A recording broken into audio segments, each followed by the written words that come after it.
రాఖీ పండుగ వచ్చిన రోజు మీరా చాలా తెల్లవార్జునే లేచి తన అన్నయ్య రోహన్కి ప్రత్యేకమైన రాఖీ తయారు చేయడం మొదలుపెట్టింది. ప్రతి ముత్యం, ప్రతి తీగ ఆమె ప్రేమను ప్రతిబింబించింది. చిన్నప్పుడు తాము ప్రతిదానిపై గొడవపడేవారు. కాని మీరా మీద ఎవరైనా కామెంట్ చేసినా రోహన్ సహించేవాడు కాదు. ఒకసారి ఆమెకు చాక్లెట్ కావాలని అనగానే తీసుకువచ్చాడు. ఈ సంవత్సరం రోహన్కి ఒక ప్లాన్ ఉంది.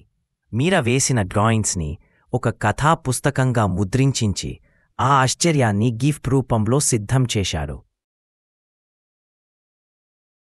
మీరా ప్రేమగా రాఖీ కడుతూ తన మనసులోని ఆప్యాయతను వ్యక్తపరుస్తుంది. రోహన్ చిరునవ్వుతో ఆమెకో పెద్ద సర్ప్రైజ్ ఇస్తాడు.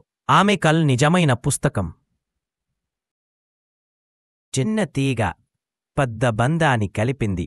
ఈ రాఖీ మాత్రమే కాదు, ఆ ప్రేమ కూడా జీవితాంతం కొనసాగుతుంది.